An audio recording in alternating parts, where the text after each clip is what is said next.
ভালোবাসার মানুষকে ইহকালে না পেলে পরকালে পাওয়ার জন্য মোনাজাতে চাওয়া যাবে কিনা? দেখুন, আমরা আমাদের সমাজের একটা বড় রোগ হলো আমরা অনেকে মনে করি যে আখিরাত, কবর, পরজগৎ, পরকাল এগুলো বোধহয় কোনো পিকনিক স্পট টাইপের কিছু। প্রশ্নের ধরন দেখলে এরকম বোঝা যায়। কদিন আগে কম্পিউটার লিখে নিয়ে আসছে। কদিন আগে একজনে প্রশ্ন করেছেন এক জায়গায়, প্রশ্নটা ছিল এরকম যে বলতেছে, হুজুর একজন বাবা তিনি বলেছেন, আমি ছেলে মেয়েদেরকে বলছেন আমি তোদের জমি জমা ভাগযোগ করে দিয়ে যাব না, বলে দিয়ে যাব না কে কতটা পাবি, কারণ আমি চাই আমি কবরে শুয়ে শুয়ে তোদের কামড় কামড়ি দেখবো, মজা নেব।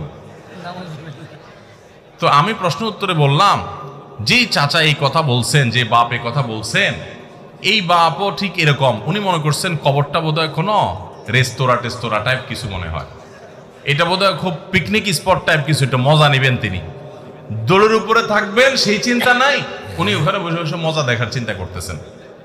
তো ভাইরা আমার, এক নম্বর কথা হলো, যে প্রশ্ন করেছেন এগুলো হলো যৌবনের ভ্রম, একটা বিশেষ বয়সের পাগলামি। বয়স চলে গেলে এগুলো থাকে না, মানুষ সংশোধন হয়ে যায়। একটা বয়সে মনে হয় অমুককে ছাড়া বাঁচবো না, তমুককে ছাড়া শেষ হয়ে যাবো, হান করেঙ্গে তান করেঙ্গে, এগুলো সব একটা পাগলামি বয়সের থাকে। এই বয়সটা যখন চলে যাবে, পরিণত বয়স হবেন, তখন নিজের আফসুস হবে। এখন মনে যত পাগলামি হয় এগুলো একটা ডায়েরিতে লিখে রাখবেন, একটা ডায়েরি নেবেন, একটা কলম নেবেন, নিয়ে এগুলো শুধু লিখে রাখবেন, এবং এই ডায়েরি কাউকে দেখতে দিবেন না। যখন পরিণত বয়স হয়ে যাবে, 40 পার হয়ে যাবে, তখন এই ডায়েরি খুলে দেখবেন আর লজ্জায় লাল হয়ে যাবেন যে আমি এত পাগল ছাগল ছিলাম, এত বেকুব ছিলাম, আমি বুদ্ধিশুদ্ধি আমার মাথায় এত কম ছিল। এগুলো হলো বয়সের পাগলামি। যুবক ভাইয়েরা, এই বয়সের পাগলামিকে ওভারকাম করা, এটাকে কন্ট্রোল করতে পারা, এটাই তো ইমানদার যুবকের সার্থকতা, এটাই তো ইমানদার যুবকের চ্যালেঞ্জের জায়গা, যে আমি এটাকে ওভারকাম করতে পারবো। আমি ঢিলা যুবক হব না, যে যেখানে ভালো লাগা ওখানে কাইত হয়ে গেলাম, চিত হয়ে গেলাম, পড়ে গেলাম, মরে গেলাম, শেষ হয়ে গেলাম। এটা তো ঢিলা যুবকের কাজ।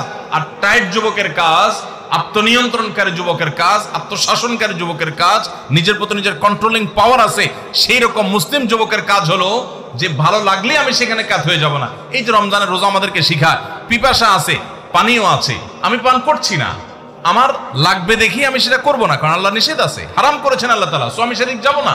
তো এই জিনিসটা তো আমাকে শিখায় আত্মনিয়ন্ত্রণ করা। যে নিজেকে নিয়ন্ত্রণ করতে পারে না, যেখানে সেখানে এরকম কাত হয়ে চিত হয়ে পড়ে যায় এবং ডাইরেক্ট হয়ে যায়, এই অসুস্থ যুবক। আর সুস্থ যুবক হলো সে যে নিজেকে নিয়ন্ত্রণ করতে পারে। এই জন্য আপনার কারোর সাথে রিলেশন হয়েছে, হারাম সম্পর্ক হয়েছে, আল্লাহর জন্য সেটা ত্যাগ করে আসবেন।